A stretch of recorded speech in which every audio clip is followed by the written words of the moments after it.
Welcome viewers to the Saturday, October 7th edition of 284 News. I am Jacka Whitting bringing you our top stories from this week. Thank you so much for joining us. We begin with news that on Wednesday, flooding wreaked havoc across several areas of Tortola in the wee hours of the morning, leaving residents unable to leave their homes and local authorities grappling with the aftermath of Tropical Storm Philippe. We know now that at least 8 inches of rain was recorded, double what was predicted for that day. As a result, many residents found themselves trapped in their homes due to flood waters, land slippage, and debris blocking the roads.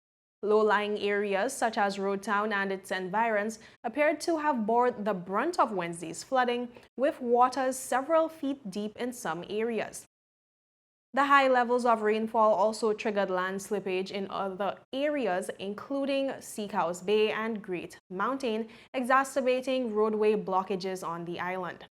Significant road damage was recorded in Brewers Bay and Carrot Bay. Government officials have lauded the efforts of members of the society who sprang into action to clean up their communities and assist neighbors in the aftermath of Tropical Storm Philippe. By 5 a.m. that morning, members of the community were already seen out together, clearing roads and guts, assisting neighbors whose homes may have been damaged, and assessing their communities in order to alert the necessary local authorities to any utility concerns.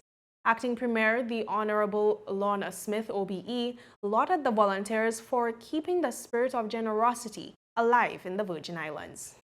And I was very happy to see that we had, at our own people like James Stodman had come out and was helping to clear the area using their own backhoes and so on. And let me use this opportunity to not just thank Jamesy. Every person in the BVI who has come out with their heavy equipment, backhoes and what have you, I'm very grateful to them, and I say thanks to them on behalf of the government and the people of the territory for the spirit of generosity and kindness that we as a BVI people know. Long may it rain. Similarly, Honorable Kai Reimer, representative for the 5th District and Minister for Communications and Works, acknowledged members of his team at the Ministry of Infrastructure and private individuals for rising to the occasion. First of all, I just want to acknowledge all the people of these beautiful Virgin Islands. We went through this tropical storm last night, and most definitely we saw about 5 inches of rain. And, you know, it's some persons were affected, some were not, but thank God for those, that we are still here, and we are grateful to God for his blessings upon us. We've been on the road from about 5:30, so I just want to acknowledge Public Works and the team at Public Works for getting ready, being engaged, and going out there and trying to clear all the roadways. And you know, we have engaged some private persons as well to assist us in trying to clear some of the debris from around the territory. So I just want to acknowledge them. I just want to acknowledge all those persons who came out, who were cleaning, helping move debris, and you know, acknowledge them. This was a lot of rain. I acknowledge all those persons that were there assisting, chopping bush. I myself was partaking in it. It felt good. It felt good knowing that persons were not just seeking to get paid for cleaning up the area, but most definitely just their pride of the community. And I acknowledge each and every one of them. A solidarity in the approach of educators was highlighted by Minister for Education, the Honorable Sherry D. Castro, as a significant factor which allowed her ministry to quickly respond to the challenges facing schools that day. This is home for a lot of us. I mean, I passed through this amazing institution, and so I commend the entire team. I had the acting CEO on site. We have the principal, deputy principal, assistant principal, the acting PS is here as well, the manager of the maintenance unit, other maintenance staff from the ministry is here, PWD as well. And so we have a host of persons who are really just coming together to see how we could really assist. Representative for the 4th District, the Honorable Luce Hart Smith, shared her appreciation and highlighted how quickly things were being cleared up thanks to the efforts of community members. But very grateful to the folks who have the equipment that came out so fast and so quickly to help us to clean up. Those came out privately with their private equipment like their backhoes and the excavators, etc. And just cleaned up the place, which is, you know, not a surprise to me, because as a child, when there was a hurricane, you know, folks just came out with their equipment automatically without anyone having to ask them. So it's a Virgin Islands thing in my view. So, but we're still grateful to them for coming out so quickly and helping to clear the roads, helping to clear the debris, and really reaching out to their neighbors and helping out. And viewers, with that, we take a quick word from our sponsors. Stay with us. We'll be right back. Is someone going to get that? Hello. Hello.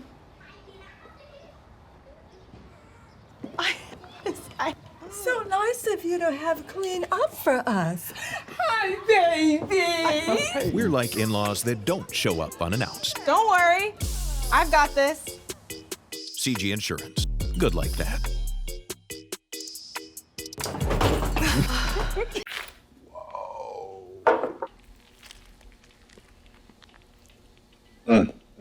Is that my lunch? Is that my lunch?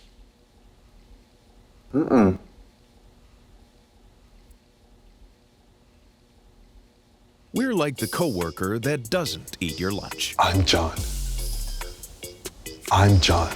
CG Insurance. Good like that. Welcome back, and thank you so much for staying with us. This week, Premier Dr. the Honorable Natalia Wheatley addressed the United Nations General Assembly's Fourth Committee, at which time he provided an update on the recent developments in the relationship between the British Virgin Islands and the United Kingdom. I want to restate once again that the British Virgin Islands would be most grateful for the support of the relevant UN agencies and departments to assist us in our efforts to raise the awareness of the people of the islands on the process of self-determination and the options available to the non-self-governing territories. I also reiterate the Virgin Islands' request for a C-24 visiting mission. We have made this request every year since 2019, and it has also featured in consecutive resolutions adopted by the UN. Between 2019 and 2022, we have seen no movement in this direction.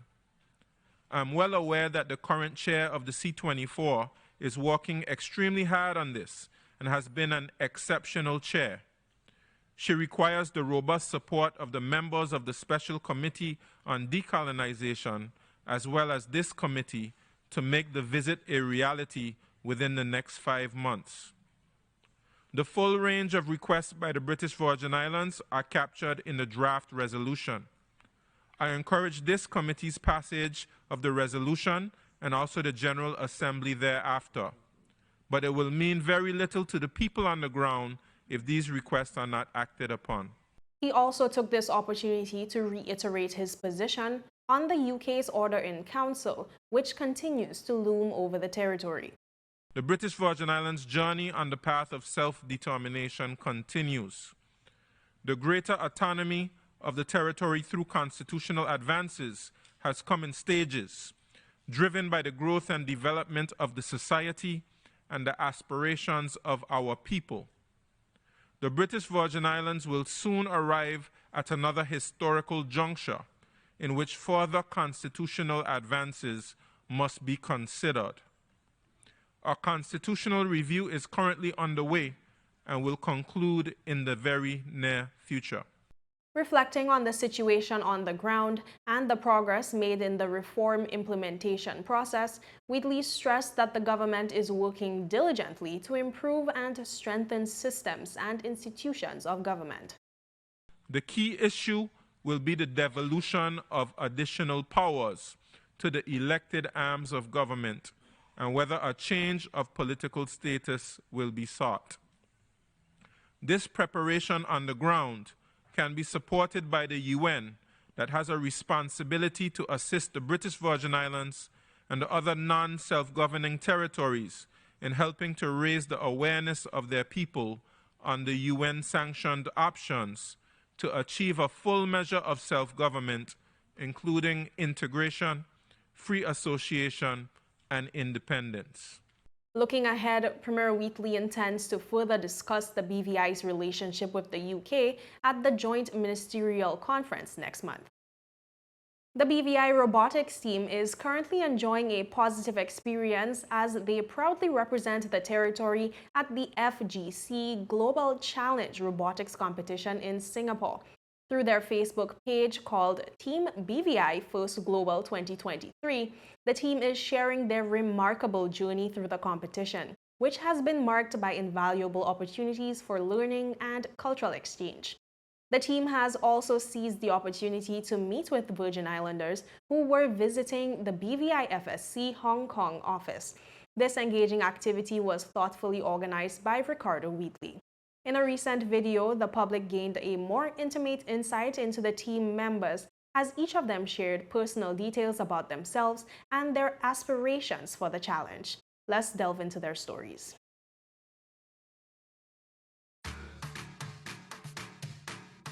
My name is Denise Catliff Chowell. I'm 15 in 11th grade at the Elmore Stout High School. My favorite subjects to do in school are business and economics. STEAM is very important to me because it allows students to explore. I'm very excited for this trip because I'll be traveling with my teammates and we'll be able to meet other teams and see what they have built for the competition. And my favorite part of the competition is building our robot, and after all the trial and error, seeing our hard work and pay off. See you in Singapore. Hi, my name is Kadia. I'm 16 years old and I currently attend the Virginia School of Technical Studies, which I am majoring in cosmetology. I am mostly interested in doing hair and makeup, and something I really want to do in my future is become an entrepreneur, which is a businesswoman. I am most excited to know that I'm going away to Singapore. Can you believe it? Singapore, really. So I am most excited about that. And not only that I'm excited to go to Singapore, I am most excited to meet other competitors that come from different countries and to learn the difference about their robots from our zone. So that is what I'm really excited about. And see you in Singapore. I am Jaron Gibson. I am 16 years old. I attend the Elmore Stout High School. I love to program things, engineer things, and I like beach and physical activity.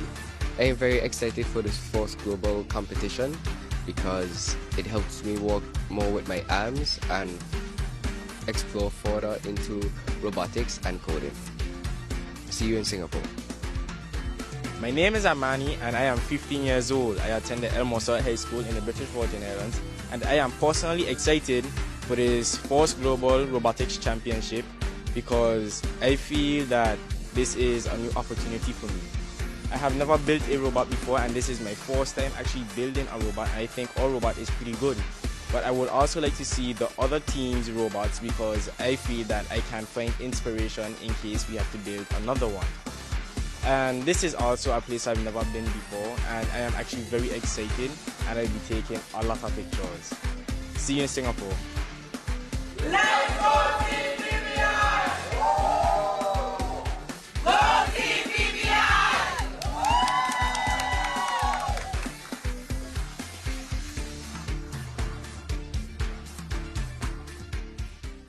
And viewers, with that, we take a quick word from our sponsors. Stay with us because there is more when we return.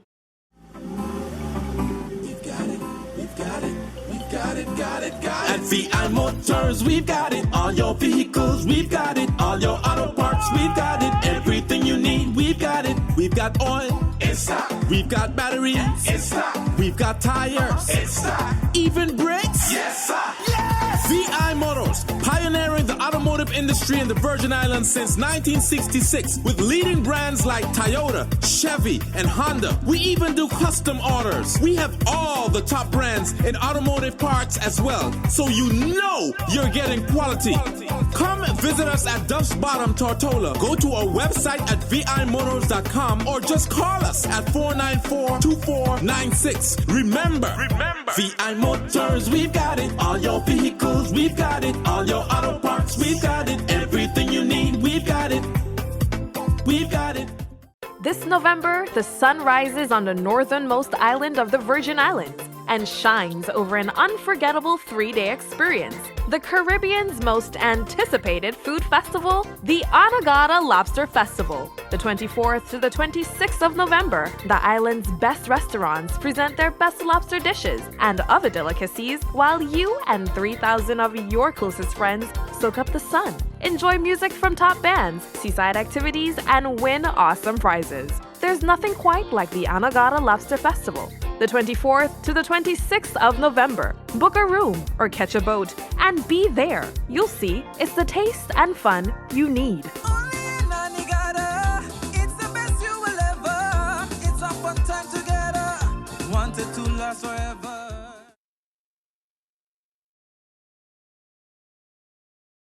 Welcome back and thank you so much for staying with us. We continue with news that the BVI Chamber of Commerce is excited to be featuring a series of business continuity workshops in the month of October. Ms. Laura Lee Musa sat down with Ron Brandt to speak about the upcoming workshops and their benefits to the business community. We're working along currently with Hunt & Co.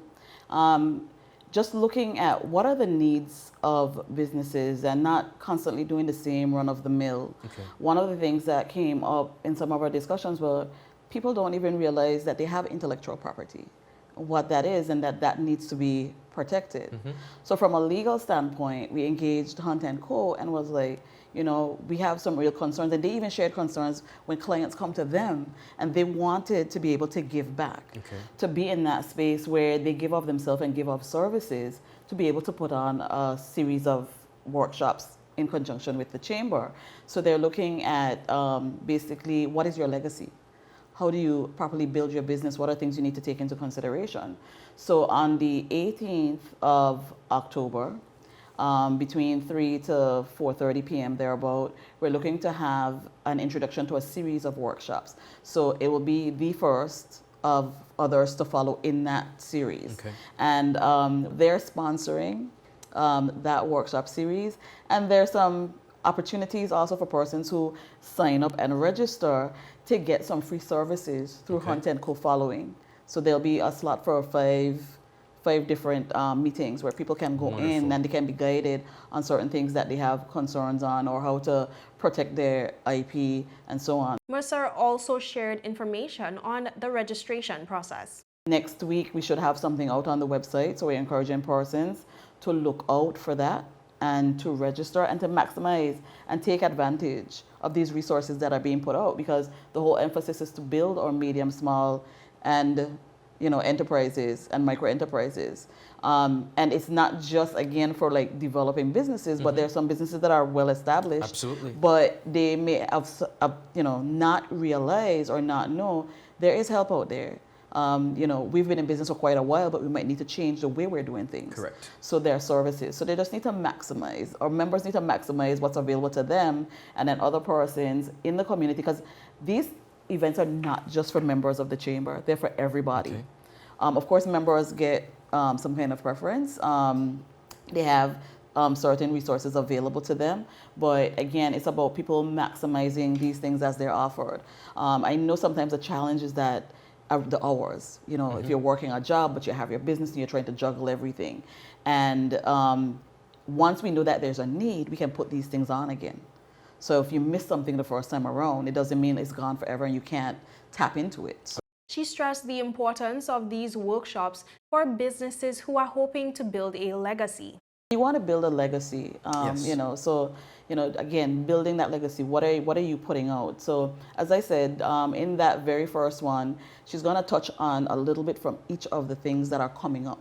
So people are aware, they get their palate wet. Okay. And then she's going to break it down where she speaks on each individual topic. So the next time around, it might be intellectual property. The next time around, it's a different topic, but related to what she presents in that first interest. Additionally, she spoke briefly on the perks of being a member of the BVI Chamber of Commerce. Being a member of the BVI Chamber of Commerce, for persons, it's a springboard. It gives them the platform where they become more visible.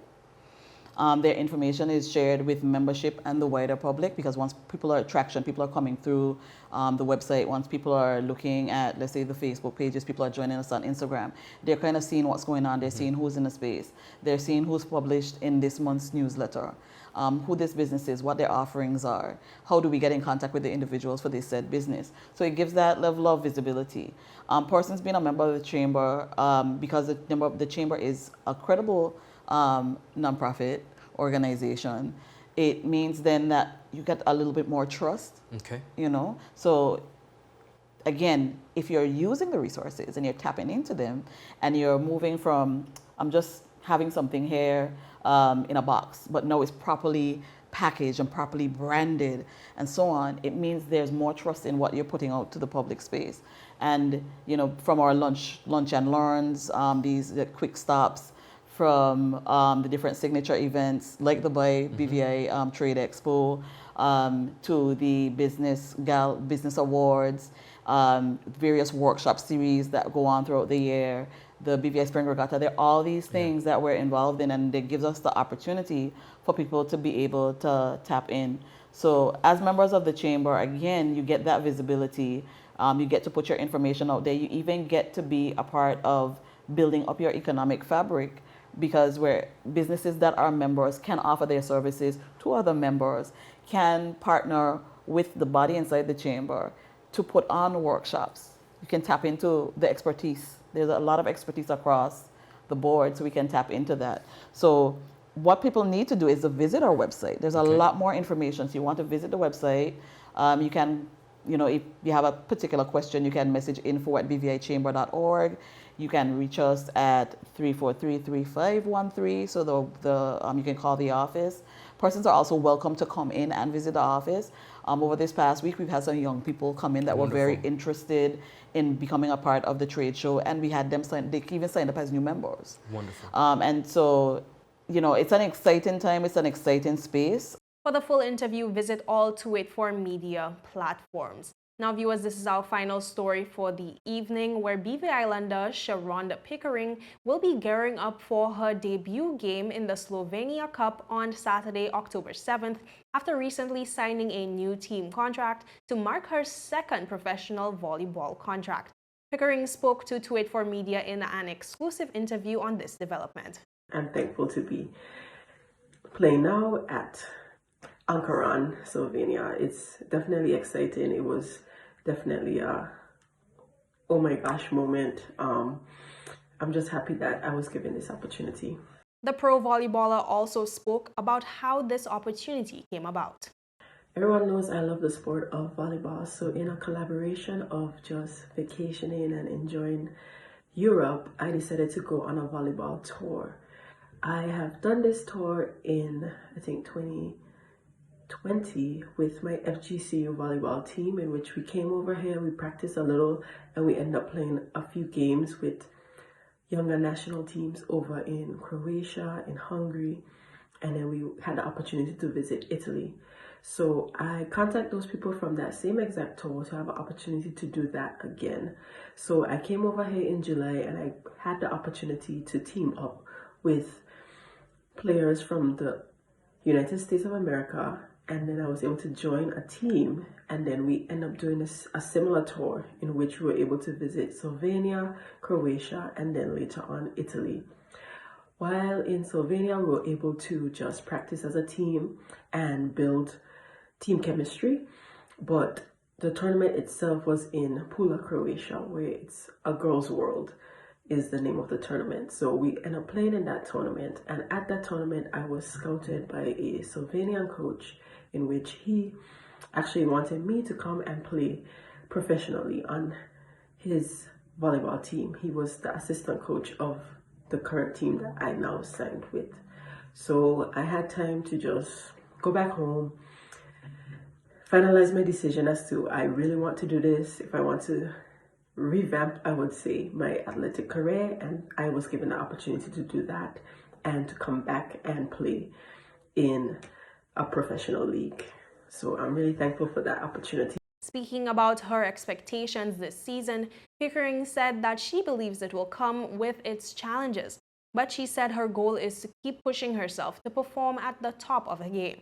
I think this season is going to be a lot challenging for me in terms of I've played college volleyball a few years back. I had a shortened professional debut season in which our season ended early with COVID, but it was an exciting time in terms of just being able to have the opportunity to finally extend my game and what's not.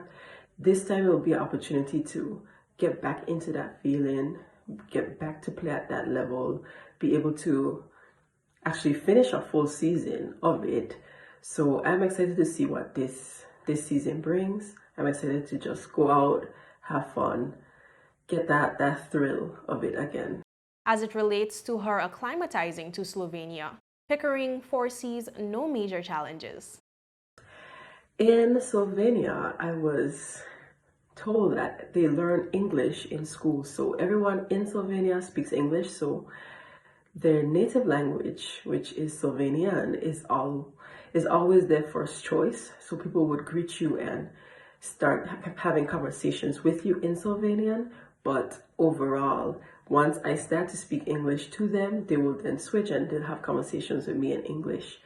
My current head coach is Croatian, which I was told that the language is similar, but he also speaks English, and then the assistant coaches, they speak English. So it is a little bit of a challenge. I have had a few practices with the team.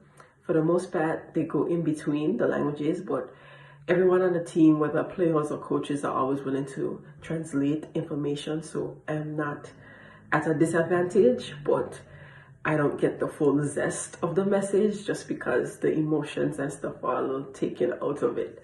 But so far, the language barrier is not as big of an issue than I had imagined originally. She also left some words of encouragement and advice for young BV Islanders who have an interest in the sport of volleyball. My advice to younger players would just be, just put yourself out there.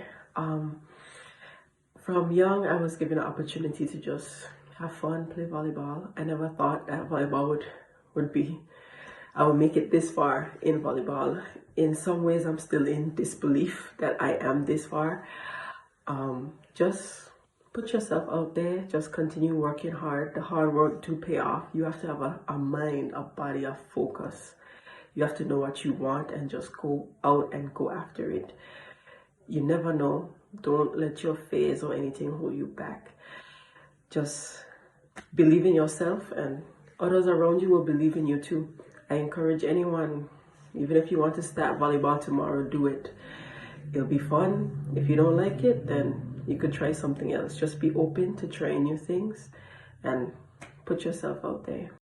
And viewers, that is all we have for you today in this news roundup. Be sure to follow us for daily news updates at 284media.com and like us on Facebook at 284media and 284BVI, on Instagram, Threads, and X, formerly known as Twitter. I am Jacko Whitting, and I will see you again next week. So have yourself a safe and enjoyable weekend. Stay dry should there be more rain. Goodbye. Yo, everything good, Dad? Aye. This thing got me one way, Daddy. What you mean? Ever since I hook up with this thing, can't eat, I can't sleep. This is the first thing I touch it when I reach home. What you really? Hey, this ain't like you, know. Dad, this thing got me staying home, keeping out of trouble me. Wow. What your name is? She? I talking about my CCT life.